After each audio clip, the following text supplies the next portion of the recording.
This is the Detroit Sports Podcast Network. I was trying to get it how I live. I want them dead presidents. I want to pull up, head spin, get it, get fly. I got 6 jobs, I don't get tired. I don't get tired. And we are still not tired on episode number 20 of Two Bad Hombres. I am your host, Vito Geronimo Jerko, alongside my sidekick and usual partner in crime. That is the Doc from Doc and Jock, John Charles Macaroon. John, how's it going? Vito, looking forward to this conversation. Welcome to the weekend. I'm looking forward to the guests that you got lined up. It's going to be a good podcast. What do we got on tap for this week, sir? We have to talk about Russia meddling with the election and James Comey, the former FBI director now, as we should call him, being fired by President Donald J. Trump. And the guest for that very topic and many more topics is a colleague of mine in Free Press, Detroit Free Press, that is, Prep Sports contributor, Chris Allen. Chris, how's it going? I mean, it's going well, y'all. Thanks for having me aboard the podcast. I appreciate it. Well, thank you for joining us, and we really have to dive right into it, into the nitty-gritty, the ugliness surrounding the firing of FBI Director James Comey. Now, it happened a little bit ago now as we are in the weekend, but it is such a big topic. We have to discuss it. Now, the optics of it don't look very well for Mr. Trump. Now, what were your thoughts when you saw it go down last week? Rather bleak, I suppose, to sum it up in one word. It's nothing that I'm really surprised that the president has done, just because, and I say that even it sounds kind of cynical or dystopic or whatever, but I think that's the society that we're in right now. We've seen somebody take charge of the quote-unquote most powerful country in the world, the United States, just by bullying people. And so now you see somebody getting in his way, who's James Comey. He's, conducting that investigation about Trump and Russian allegations and all that. And you see him getting in Trump's way. He's not going to play ball, is what it looks like, until he gets slammed. So, and then you got Trump coming out and having H.R. McMaster say, oh, yeah, it's all good. The president was absolutely right in expelling this information. He's always moving at this, the defense of the American people, which I just have a hard time believing, because we know this man. We've seen this guy for the last 30 years. We might even know him even before that, but, I'm only 25. So, but we know who he is, and we know what he does and how he moves and how erratic and outrageous he is.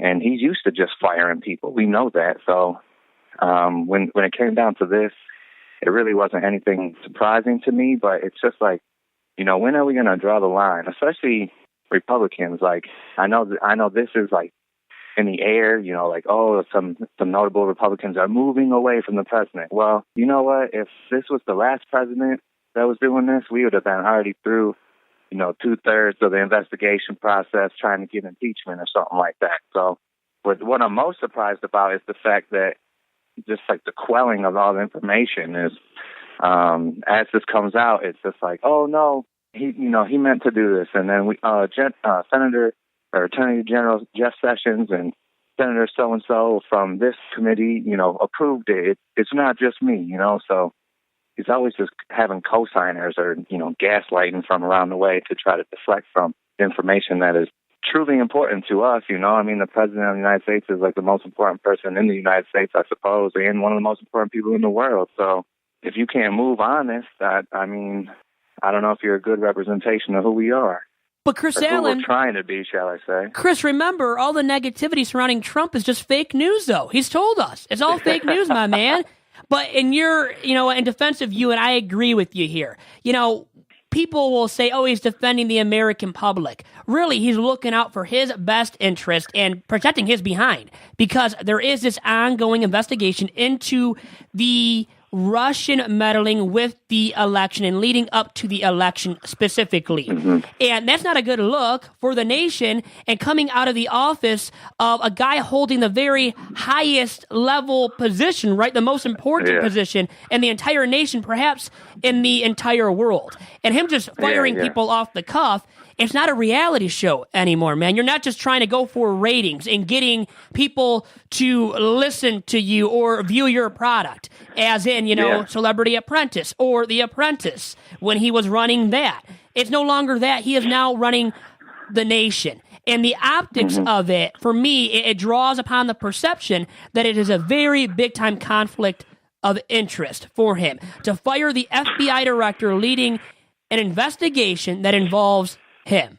And I mean, absolutely. On its face, I'm no lawyer, but it seems like some obstruction of justice, if you will. I don't know.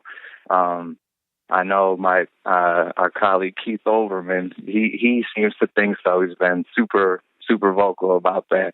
But I mean, this is who we deal with. I mean, just like how you said, the Celebrity Apprentice thing, he deals in ratings. So I think what we're seeing is the president is so involved in television, and he sees what kind of coverage he's getting, and he sees James Comey's in the news, and you know what I'm saying? You can go to his Twitter timeline and correlate what he was watching on TV, what was aired at TV, and his reactions to such news. And so when he starts to see too much something on TV, then he wants to do something about it. I'll put it as nicely as this: the president is a narcissist. So if we're not talking about him in a way that he doesn't want, or in a way that he doesn't approve of, he's going to make sure that we come down and we talk about it the way that he wants it to, which seems that how he's appointed all these positions. You know what I'm saying? Like, are you going to play ball for us? Yes or no? Check one, please. If you're not, then you can see the door. And it sounds dramatic and it sounds super leftist and, propagandistic, but like the facts are the facts, and the headlines read as they do. So the fact that, these guys are coming out with every story that's condemning of the president and calling it fake news, it does, I think, okay, I'm going to try to light line here because I am a journalist. It's good in a sense because we question our information and we're questioning our sourcing and where we're getting it from.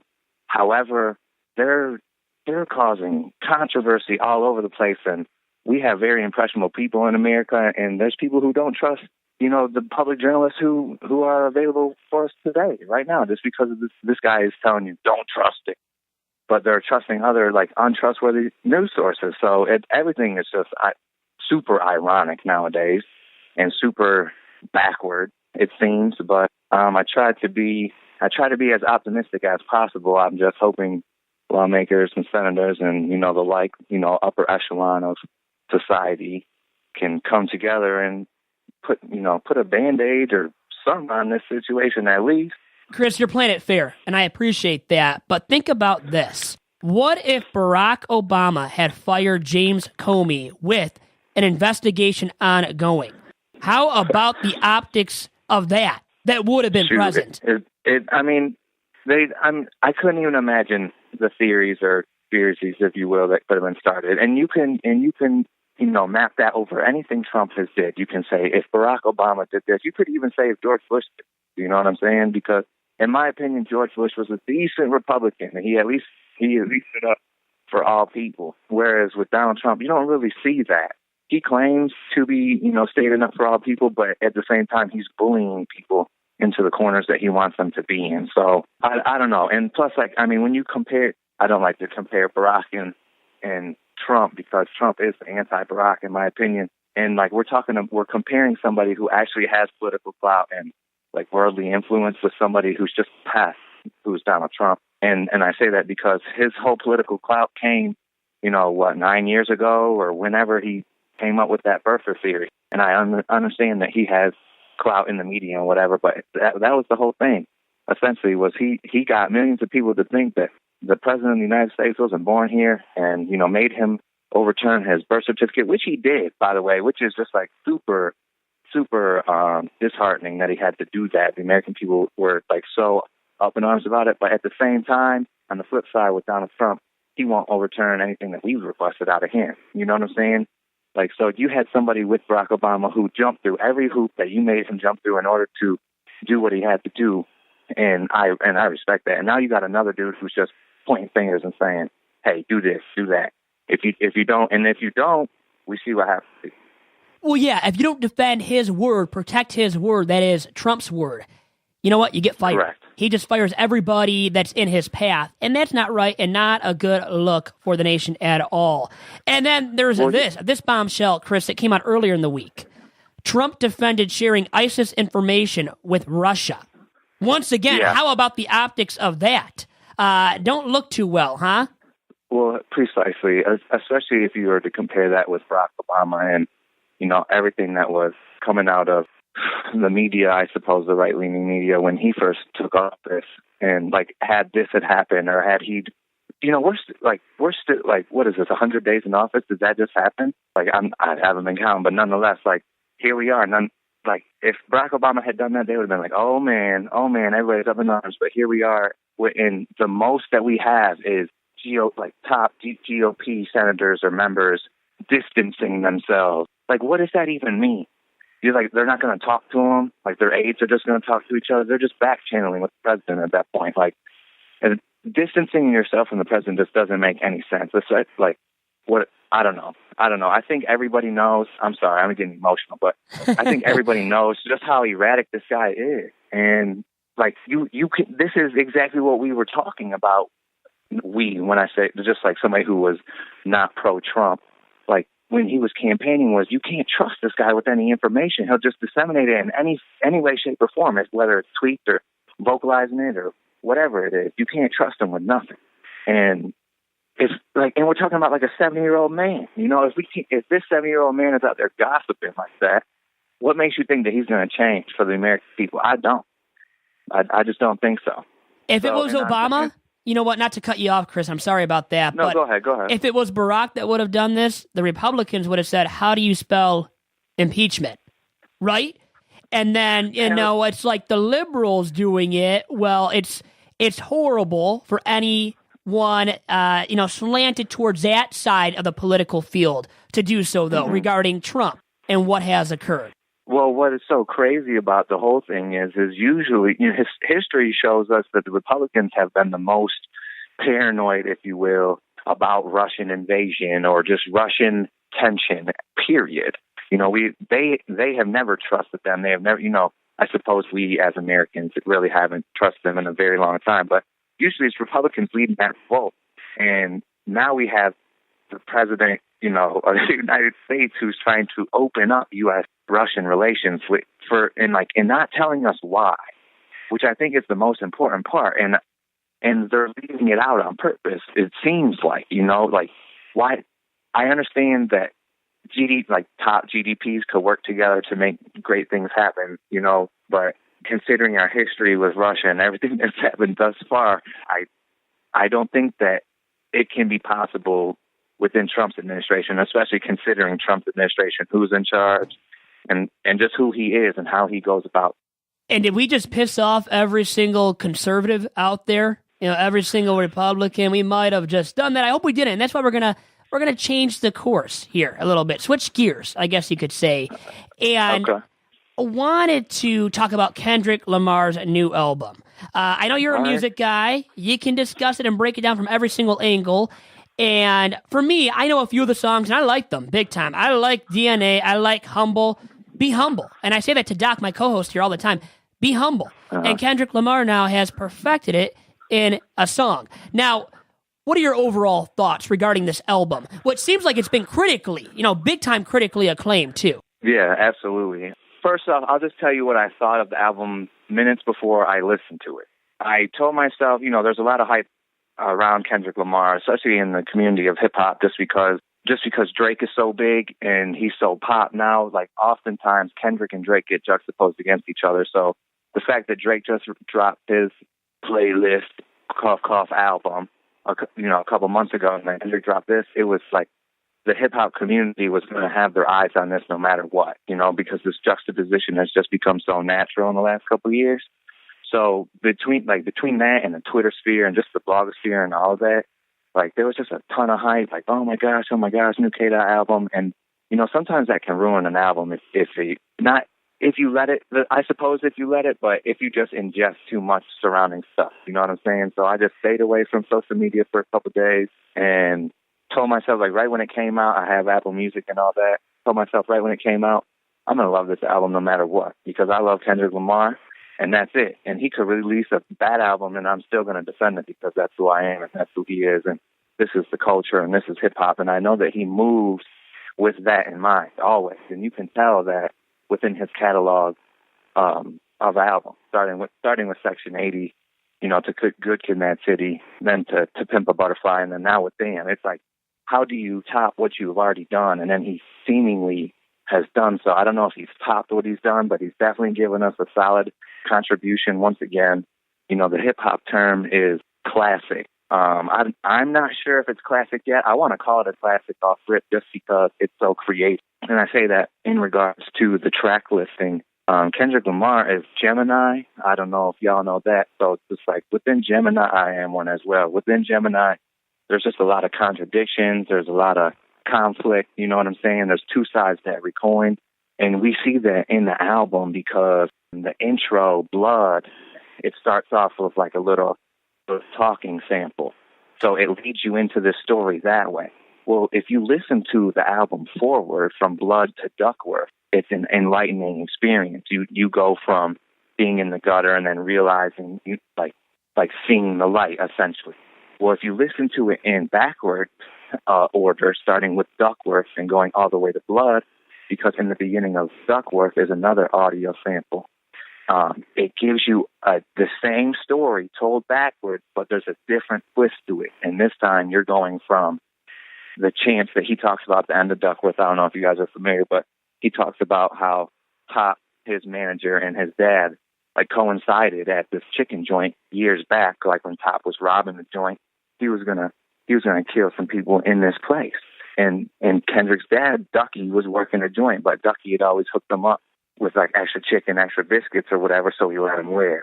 And they never even knew that until they were back in the studio, you know, a little while back when Kendrick is doing this album, and they were reminded of this instance. So Kendrick writes this song.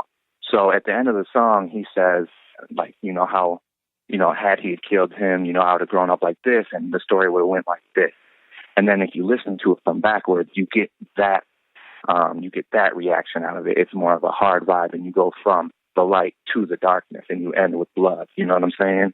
And Chris, you know what? Not to bring up Donald Trump once again, but Kendrick Lamar dissed Trump, didn't he? He has a diss track about Trump where he calls him a chump. So yet another person in the, celebrity life in Hollywood who has called out Trump for his wrongdoings or for simply just not liking the guy. And him being the president, and Kendrick Lamar definitely is one of those individuals that doesn't like Donald Trump very much. And for me, though, I've got to dive now deeper into these tracks in this new album from Kendrick, who is one of my favorite rappers, probably my favorite one. And for me, I like him more than Eminem. I don't know if a lot of people do, and it's probably like blasphemy to say that right about Eminem because I'm from Michigan and it's all about the D and representing. Yeah. But I wanted to ask you here while we have you, Chris Allen of the Detroit Free Press, where do you rank Kendrick Lamar among the greatest rappers of all time? Oh man, that's a great current question because this is being talked about a lot. And you know what? It's very difficult. Hip hop is so worldwide now. We've been around since the 70s. You know what I'm saying? Like, we're pop now. You see rockers and pop singers and country singers all rap, or they got Mike Will Made It on the beats or whatever, you know? So I say all that just because everybody raps now. Everybody raps. Even that white kid in the suburbs raps, you know? I suppose that it's just like your go-to choice, but hip hop is worldwide is all I'm saying. So it's really hard to get that top 5 down, but where K-Dot ranks is, I don't know. I got to put him in the GOAT because you got to think about everybody in waves of generations and who stands amongst the rest in those generations. And so in our previous generations, we always hear the Biggies and the Pops, and, you know, before that we got the Rakims and, Grandmaster Caz and whoever the hell it might be in the 70s and the 80s, you know. Nowadays, you have your front runners and you can see them, and it's Drake and it's Big Sean and it's J. Cole and it's Kendrick Lamar and it's all these people. But to me, I think Kendrick Lamar is the top dog. when it comes down to the new class, his label, Top Dog Entertainment, it is no lie. He is the top dog. He's the Kobe Bryant right now. He's the Michael Jordan right now. It's easy to talk about hip hop in relation to sports. It's because the game changes all the time, and it's always a young man's game. Usually, young man's always on top. So it's very difficult to have longevity in hip hop, especially something that has become so popular and so trendy. Like what's here today is gone tomorrow type shit. And with the rise of technology and our attention span, it's quicker than ever. So the fact that Kendrick Lamar has been able to put out 4 albums that are all critically acclaimed. I'm including his first unofficial, not non-studio debut, but 4 albums in a row. I mean, to do that in hip hop is already off the chain, because if you release an critically acclaimed album as your solo, usually your second album doesn't do nearly as well. The sophomore slump, everybody knows. So the fact that he came through with To Pimp a Butterfly second, and then comes through with, second or third, depending on how you look at it, and then he comes through with Damn, which is another very creative contribution and something that, like, the world just needs to hear. I think it certifies its greatness, and I think it certifies its time. We're always going to remember when it was released. Well, thank you for dropping the knowledge about Kendrick. I really love the guy Absolutely. myself. And I can tell that you love the guy yourself. I can really tell that, Chris Allen of the Free Press once again.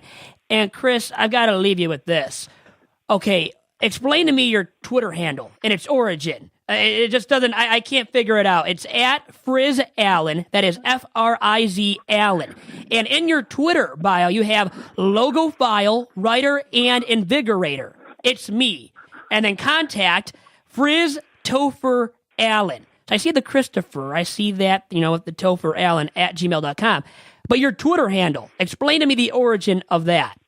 Frizz. Back in the day, people used to call me Chris. In a way, like in like an alter ego type of thing, I was Chris Allen, Krizalin. So that was me. But I was real dirty with a frisbee. I could throw a frisbee a bunch of different ways. So my dog Curtis Rose came up to me one day. He was like, Chris Allen. He was like, more like Frizz Allen. So it just stuck, and I've been, Frizz Allen ever since. The people started calling me the Frisbee King. So that's me. So you're telling me, just like how I said. Chris, you're telling me that you're a Frisbee legend then, huh? Hey, I mean, I wouldn't go as far to say legend, but I would maybe a local hero or something along those lines. Well, one day, teach me a few things about how to throw a Frisbee properly. And you know what? Not enough people are going pro in Frisbee. There you go, Chris. An outlet for you to express yourself even further and to dominate a profession. Hey, trying, brothers. Thank you. So, Chris, if people were to see your work in the Free Press, what are the things that you do cover, and what are the things and what is the nature of the work that you do over there at the Detroit Free Press? Shoot, I mean, they have me covering basketball and football more so than anything. However, I mean, I range from music, politics, to editorials, to photo, to video, you know what I mean? Why be a jack of all trades when you can be a king of all things? That's right. What did you think of the Pistons' new logo that they debuted earlier in the week? Shoot, I mean, I don't mind it. I think we need a rebirth of some sort, and sometimes rebranding can help do that. Now, okay, so you said you can, I know you can find, your work at the Free Press. Is there any other outlet for us to find your work at? No. I suppose you can check out my site, ChristopherDavidAllen.com. Well, there we go. Just like how That's like how it sounds. I'm still working on some stuff. And Chris, very good, my man. You are one bad hombre. I'll leave you with that, as this is Two Bad Hombres, and that has been Chris Allen, who you can follow on Twitter once again at FRIZ Frizz Allen. Chris, thanks for all the time, and have a good one. I'll talk to you again soon. I appreciate y'all. Be easy. And what a great chat that was with Chris Allen, and we'll take a quick break and then return with some other fresh and relevant topics. Doc here, let me tell you about Podomatic.com, our host site. When Adam and I first started this project in 2013, we were looking for a host site to take our audio that we recorded to put up to the internet. And one of the first places that we found was Podomatic.com. So we tried them out, and wow, Vito, they were very easy, user-friendly. Their platform, Podomatic, is very easy and simple to use. Now you, yourself, also take some audio and put it up there. Wouldn't you say it's pretty easy to use? Very easy. Very, very simplistic. And I think the best option out there to use for a podcast. No doubt about it. Imagine if we had all these links that we're going to give all the guests that come here and they don't work. We've never had any issue. Anybody at all can find our audio because of our host site, Podomatic.com. We record our audio, we put it up to the host site, and if we've had any issues at all, they've been resolved rather quickly.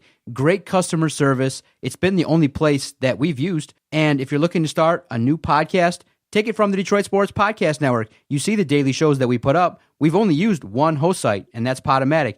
And it's user-friendly and super easy to use. That was super important to us.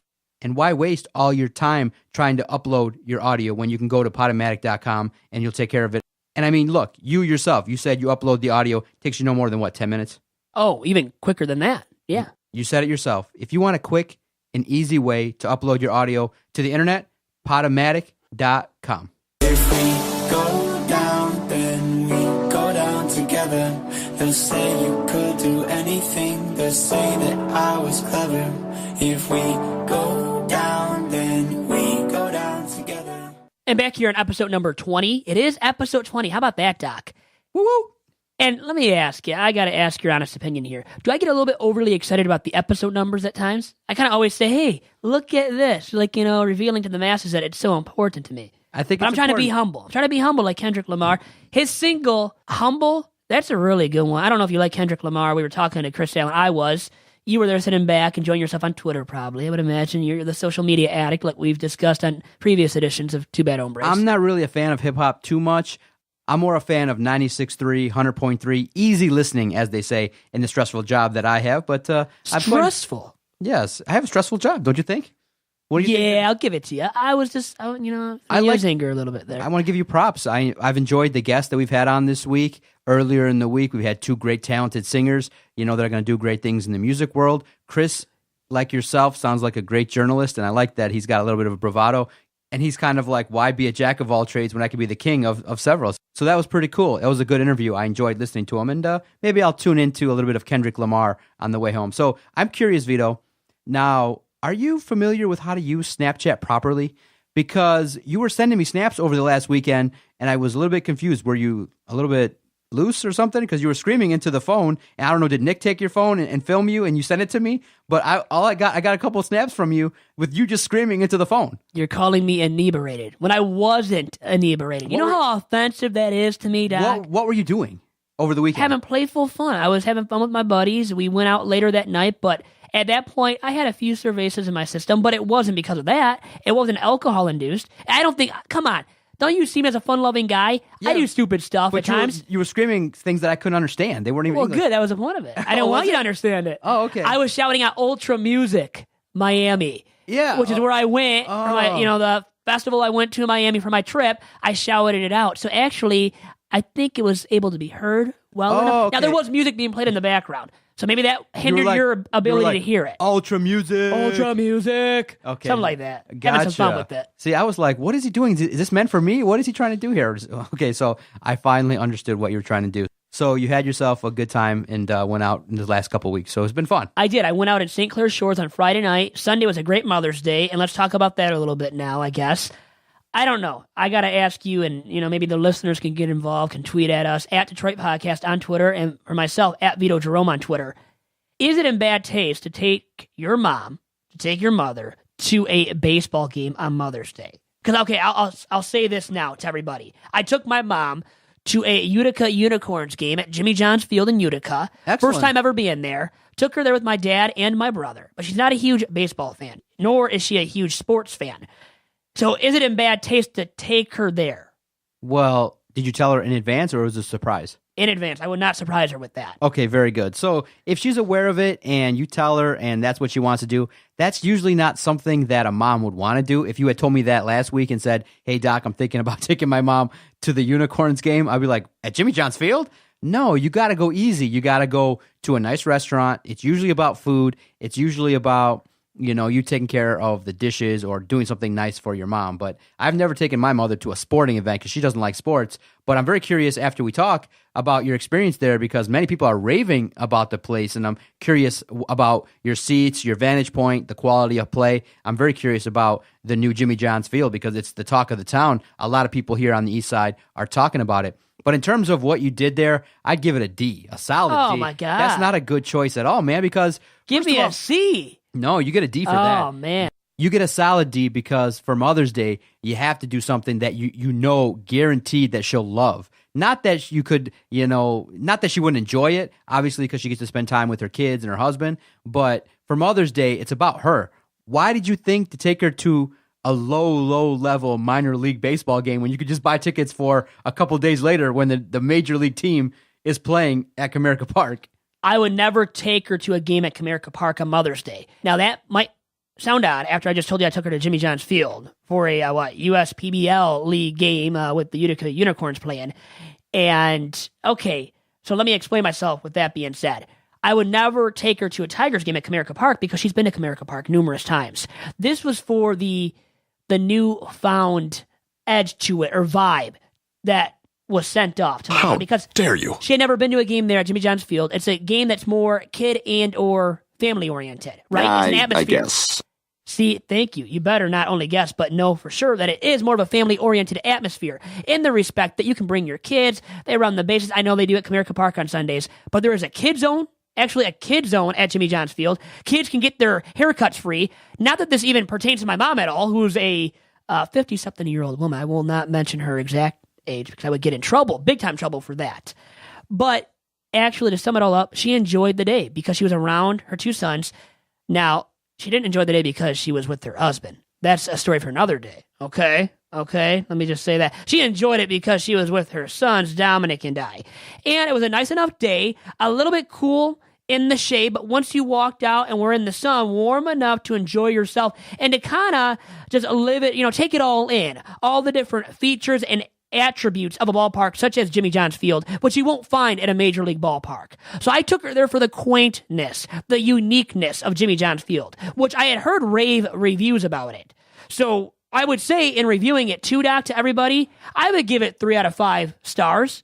I would, because, and especially if you have kids, if you have a family and bring your wife and kids, you can do so and have your kids enjoy themselves. They can keep occupied, occupy themselves through the features that the ballpark does offer, such as the kid zone. Even though you might want to watch the ball game, but the game isn't always the most interesting because you don't know all the ball players out there on the field. It's not a major league team or even a minor league team, so it's not always the best brand of baseball, but it's about more than that. And that's why I brought my mom to Jimmy John's Field, that is, on Mother's Day, because it was about more than the game. And honestly, I'll be very, very honest here. We left midway through the game in the 5th inning. Of course. So was the quality of play okay? I mean, people in their first year would say that the guys would throw the ball all over the place. Sometimes they'd have a hard time hitting first base. The quality of play, per se, maybe wasn't that good. How was the game that you guys watched, and why did you guys leave so early? Wasn't the best brand of baseball, and was not the most entertaining. But the thing is, when you don't know the names, how really entertained can you be by that brand of baseball, right? You have to know some of the names, and for me, there's no familiar connection, no relative connection, no connection to a former big leaguer, or, there's not that connection there. When you say it's not the best brand of baseball, what was going on? It's just like guys striking out a lot, or errant throws, or just not great quality of ball? You saw some errant throws from the catcher to the pitcher. The catcher missing the pitcher. Are you and serious? A throwback to the pitcher. Seriously. Vito. Seriously? Seriously. And not trying to make that brand of baseball sound so ugly and be so negative about it, but it wasn't the best brand of baseball. It's not even, remember, it's not minor league-esque. They're not playing for a single, double, or triple A affiliate. This place is horrible. It wasn't horrible, but by the way, I don't want to expose my brother too much, but he did say the next time he would be at a ball game there at Jimmy John's Field would be in a coffin. Something like that, in a box. He would have to be in a box to be at Jimmy John's Field once again. Well, I heard that because I have my nephew, and we took him out there. I've never been there, but his family, his dad, and his grandpa took him to a baseball game, and they would say, ooh, whenever I talk about, well, what's the quality of the game, they'd be like, ooh, and they would talk about, the errant throws from shortstop to first. It would be like skied way over, and I'm like, oh my goodness, it's very popular. Why do you think the demand and people are going in droves they added a team? They did it. They have 4 teams now. You're right. So I don't get it, but I guess it's a nice place to watch along there on Hall Road. It's like 10 minutes from my house, so it'd be nice for me to go watch some baseball. But for me, I would always go to Comerica because you can get a ticket at Comerica for like $13 if you go on a weekday. It's much better. I mean, you're right up 75. You get there a little bit early, and you go, you sit, you watch. So I would probably rather do that. I've yet to be at Jimmy John's Field, and by the way you're describing it, I probably won't go either. Unless You're never coming. No, never going there. And you know what? The bad thing is, and I think it's a truthful thing to say as well, people won't even entertain the idea of going to Comerica Park because it's downtown in Detroit. They fear that, don't they? Still, modern day people really fear that. My generation fear going there because of the city, and it's better, but it has that perception to it still, like we discussed with Chris Smith. Check out that episode of Two Bad Hombres. It was episode number 19 of the podcast. He was discussing how Little Caesars Arena should bring more and more people downtown and how downtown is on the rise. People should start checking it out much more often and giving it a chance. Give it a chance. Give Comerica Park a chance and downtown Detroit a chance. And I know outside of downtown Detroit, Detroit's not the best, the city specifically outside of downtown Detroit. But the thing is, give it downtown for sure a chance. A lot of great aspects of it that people should be checking out, but they're fearful.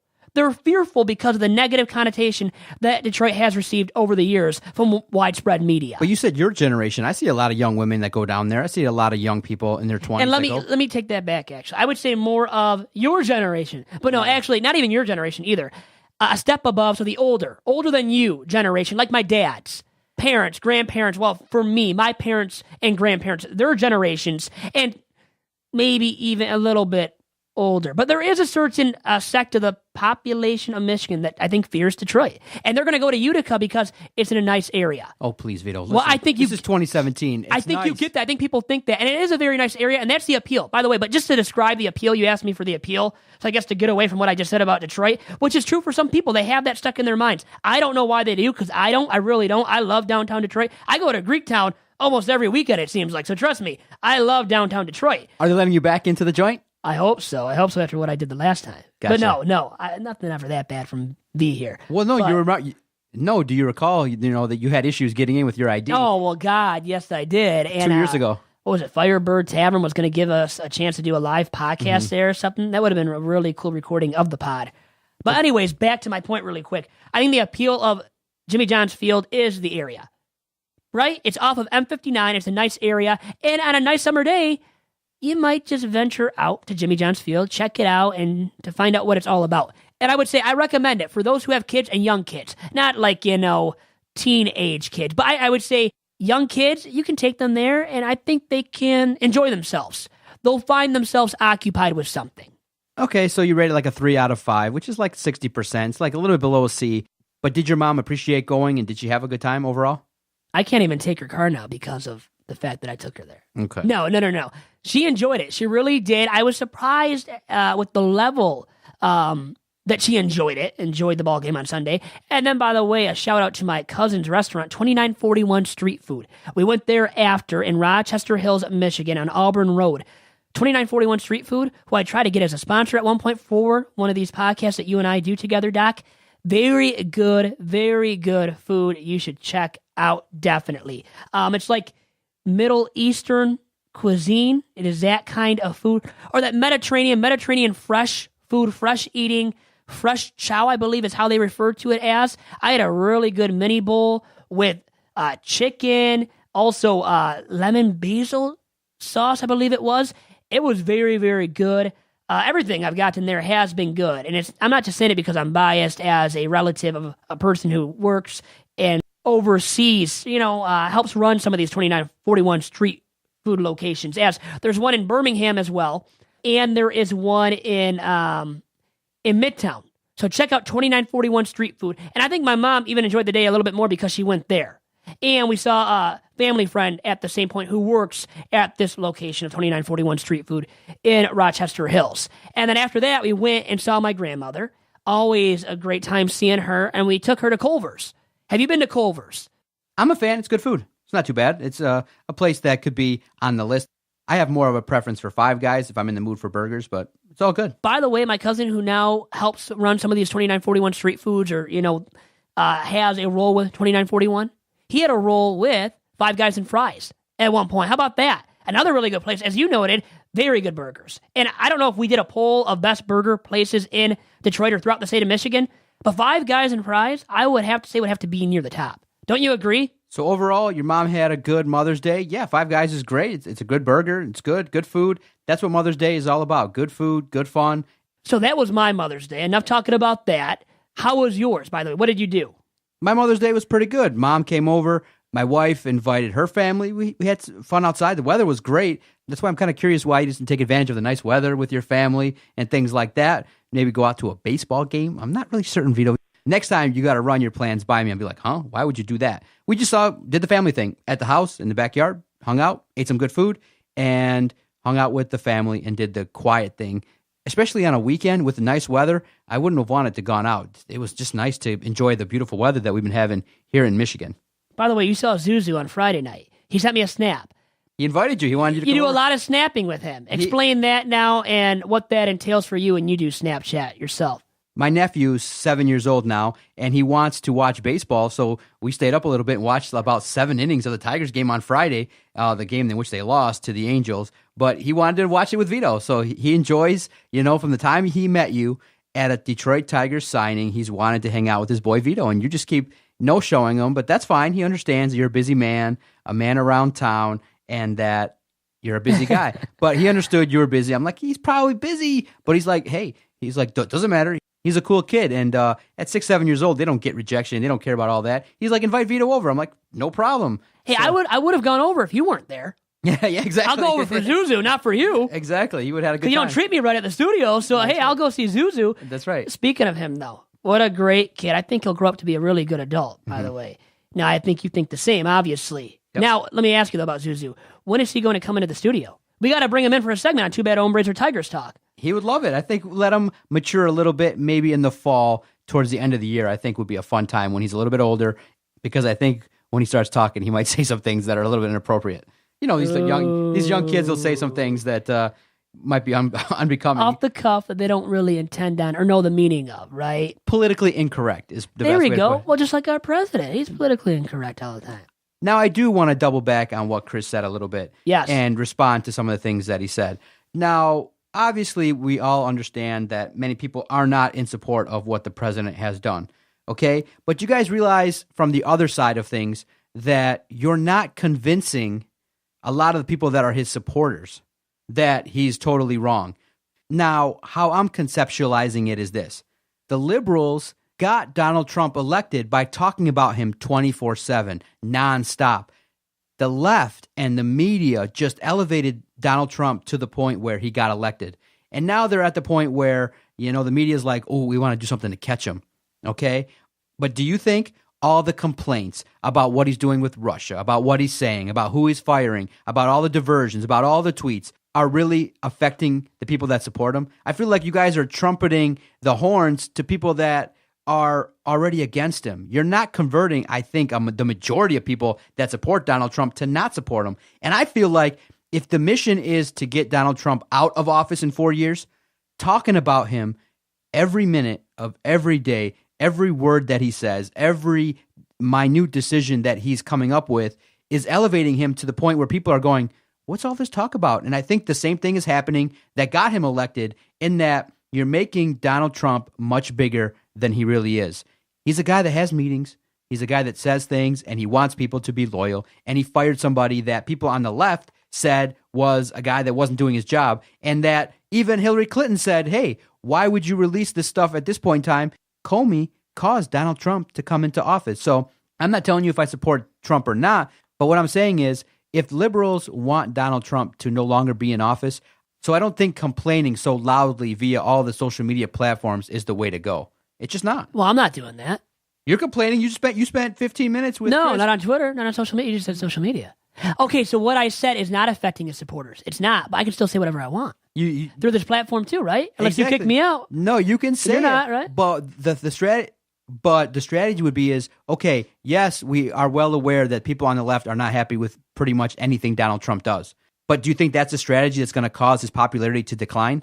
Nobody believes the polls. Nobody trusts the polls. And the fact of the matter is, without evidence, people are already looking at the media with a slanted eye. There is no evidence yet that Donald Trump leaked confidential information. What's happening is people on the left are making comments and then assuming that everybody thinks it's true. And everybody's like, hold on. Oh, okay. I know they don't. I know Republicans don't. I get that. Right-leaning people don't. But smart people don't. Smart people go, okay, you have an issue with Trump and how he dealt with the Russian thing. Okay, let's investigate it. Let's see what was said. First of all, the Russians have come out and said that, no, that's not true. Yeah, they're going to. The Associated Press came out and said that it wasn't classified. So what's happening is the media is just shooting out so many things and expecting that everybody's going to eat it up and believe that it's true. Whereas smart people are like, okay, you have this complaint, let's see it through. And as of this recording, as of the time this will air, there still is no shred of evidence that's tangible that has linked Donald Trump to anything improper.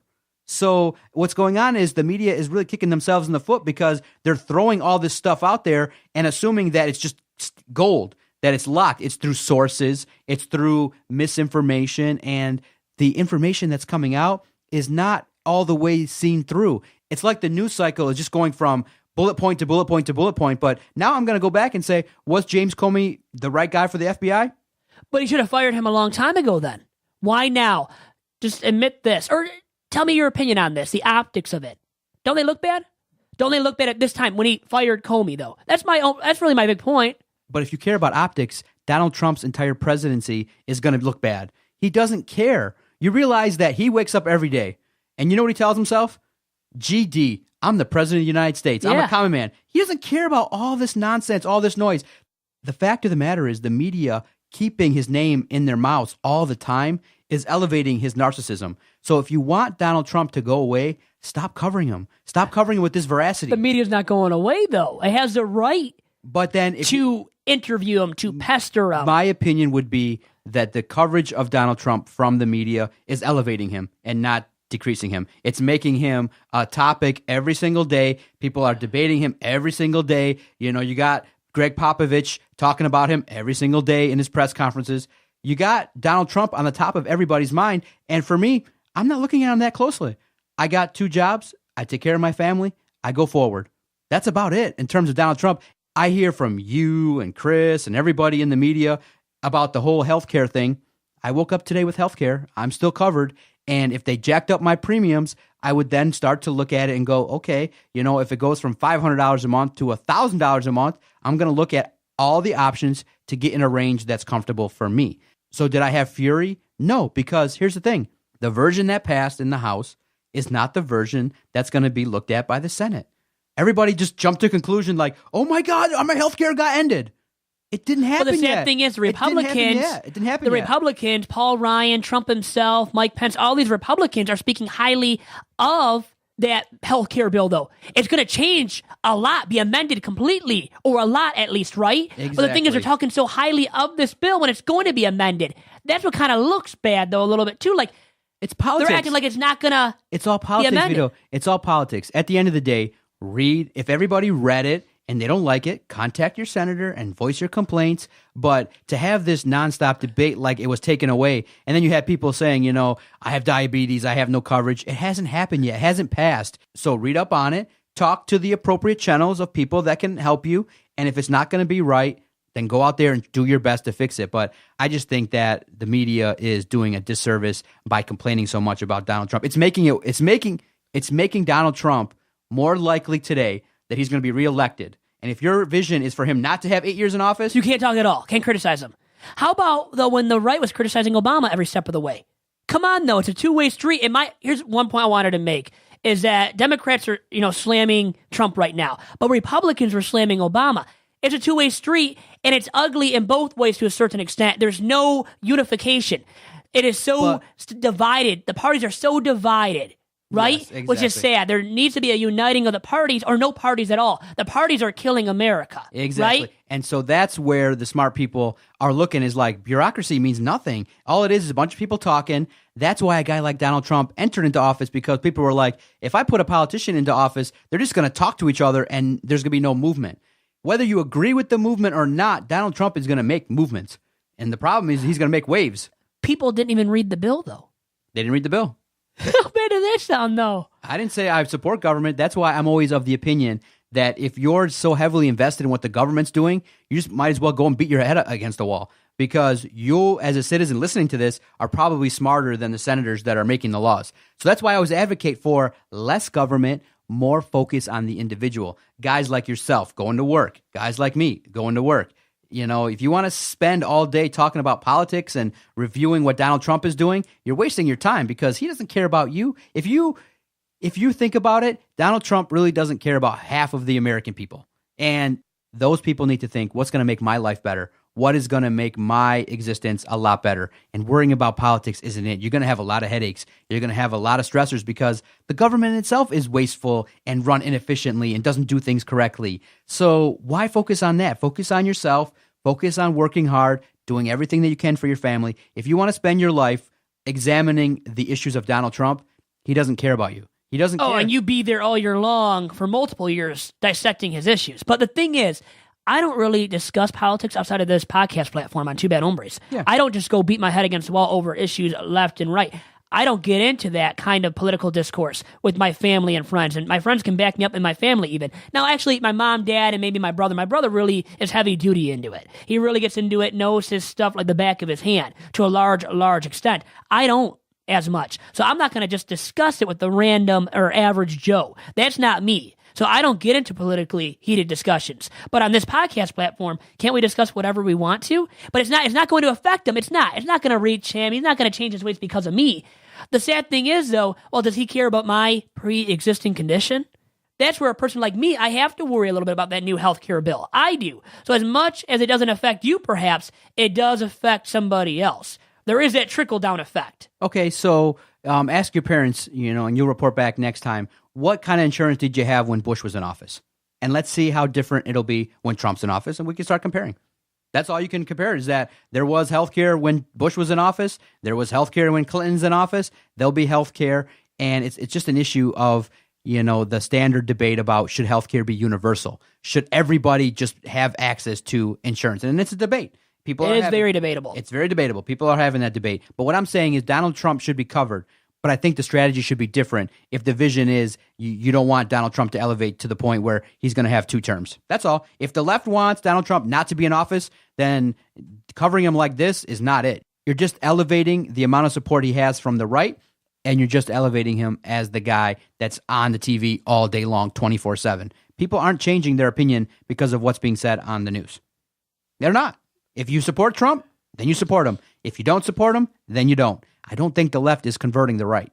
I don't see that. That's my opinion on it, is that the focus could be shifted to other things, or could be more thought out if the media wants to gain credibility, because people on the right don't respect the people on the left in terms of the media coverage. And there is a strong right media that is point by point defending everything that's being said. So we'll wait and see if the issue with Russia was a leak or not, and we'll see if the investigation comes forth that he did something wrong with Russia. Up until this point, you're a journalist. There have been no facts. It's all been opinion-based. No facts, no real facts that Donald Trump has done anything impeachable, has done anything that is illegal, that's done anything that's unbecoming of the president. It's just things that are, it's just policies that the liberals do not agree with, and the delivery in which Trump gives out his message, and the optics, which Donald Trump doesn't care about. Mm-hmm. So we'll see how it. And then there's the point, though, if Barack Obama would have fired Comey with an ongoing investigation, I'm just saying the Republicans would have attacked, Obama too. It's a two-way street. That's my big point. It's a very big two-way street that people have to become aware of that aren't already aware of it.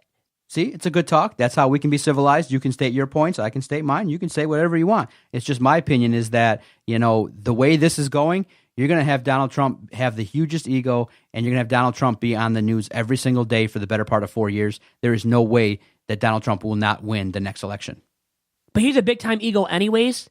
He already, It doesn't even matter, though. If we don't talk about him or if we do a ton, it does stroke his ego, but his ego is already so huge, I don't think it matters, though, what kind of media coverage there is and how much we criticize him and his decisions. Doesn't matter. That's why. So why do it? What's the purpose? You want to express your viewpoints. But everyone you can on Twitter. You can through a podcast. That's my only point, too. Isn't that the First Amendment? Freedom of speech? But I believe that, okay. Can't take that away from a journalist or an average Joe on Twitter. But the first day you state, I'm against Trump and his policies. Day 100, you state, I'm against Trump and his policies. I already know that. There's nothing new. It's just going to be a new manifestation of your anger about Donald Trump. I feel like within 10 days, everybody should just have a stamp for Trump or against Trump, and that's it. Okay, you're against Trump. So where should I get the stamp? Wherever you want, Vito. Get the on stamp my body? that says I'm against Trump. I'm aware of your positions, and if you want to repeat it day after day after day after day, it's just a broken record. Okay, I get it. You're not down with any of his policies. When the time comes in 4 years, you'll vote Democrat. That's it. Focus about your business. Focus on making this podcast the best network and the things that you have been focusing on. And that's just the way I go. I go, okay, you don't support Trump. I may or may not support Trump. Let's keep it moving. Let's talk about something else. Hey, I don't care about what you support. Right. We are good with that, though. I Right. think I can tell you're becoming a little bit irritated or unhinged because I know you don't really want to hear about it. You don't like it. People don't. A lot of people don't like talking politics. I don't really either, by the way. Like I said, I really don't. You can ask my friends. I never discuss it with them. I have some buddies that do a lot. And it's a little bit unhinging at times because we don't want to hear it. We want to have fun. Yeah, exactly. And the only question I guess I would ask anybody at this point in time is, are you pro-Trump or against Trump? That's all. Because, yeah, exactly. I'm not irritated. It's just I'm at the point now of when people talk about it, it's just the same thing over and over, just a different topic. Trump did this, Trump did that, Trump did this. Okay, so if it is kind of true on the right too, they completely ignored the Russian story. They completely ignored it on Fox News. That's just what I mean. It's a two-way street. They're not even talking about it. How do you not even talk about it though? So that's why I focus on sports. I focus on you do. family, That's why I do too. But you and I both do. And you know what? More people should. Exactly. They really should do that a lot, but if you do have a viewpoint, I mean, you're free to express it via the First Amendment. Yeah, pro-Trump, against Trump. That's all I need. 3 sentences. 3 words is all I need. I don't like Trump because ... I'm in favor of Trump because of ... Okay, great. Let's go have a beer and let's see where we can go have some fun. That's where I'm at right now. Just hopefully you can still have a beer with that person. I can have a beer because you know all what? day. You and I can. I don't mind. I know you're not of the same mindset with me politically. You're not. I don't care. We're still going to do this podcast, aren't we? That's yes, right. we are. That's right. And I have friends that aren't of the same political mindset either. And guess what? We're still friends. And people, you know what, should have that mindset because you see these people, think about it, because of the election, there's brothers and sisters that don't even talk anymore. Right. Isn't that sad? Like, it's ridiculous. It's ridiculous. So it if really I is. wanted a beer, could I have a beer at $29.41? You could. All right, there we go. I'll have some beer. All right. But I wouldn't because you never invite me, so that's just the way it'll always be. I'll never go there. Well, you know what? I'm glad I still got a plug-in for that establishment. I did there. And thanks for mentioning it yourself at the very end of this week's edition of Two Bad Hombres. Guys, it's been a pleasure talking to you as usual, and we'll talk to you again next weekend for another fine edition of the podcast. Thank you, and tune into all the podcasts on the Detroit Sports Podcast Network. You can go check out our website, DetroitSportsPodcast.com. See everybody next week. I was trying to get it out of here. I want them dead presidents. I want to pull up, head spin, get it, get fly. I got 6 jobs.